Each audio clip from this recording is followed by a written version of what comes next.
अमेरिकी सदर Donald Trump का गजा से मुतालिक एक और मुतनाज़ बयान सामने आया है। जंग के खात्मे के बाद इसराइल के जरिए गजा पट्टी अमेरिका के हवाले कर दी जाएगी। अमेरिकी सदर डोनाल्ड ट्रंप ने सोशल मीडिया पर पोस्ट कर दी, कहा कि अमेरिका आहिस्ता और एहतियात से गजा की तामीर शुरू करेगा।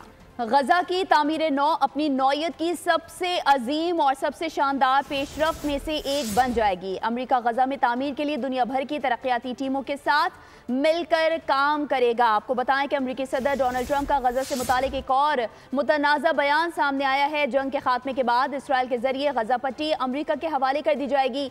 अमेरिकी सदर डोनाल्ड ट्रंप की ट्रुथ सोशल पर पोस्ट कर दी गई है, कहा कि अमेरिका आहिस्ता और एहतियात से गजा की तामीर शुरू करेगा। गजा की तामीर नौ अपनी नौयत की सबसे अजीम और सबसे शानदार पेशरफ्त में से एक बन जाएगी, जबकि अमेरिका गजा में तामीर के लिए दुनिया भर की तरक्याती टीमों के साथ मिलकर काम करेगा। सब्सक्राइब करें और बेल दबाएं ताकि कोई खबर रह न जाए।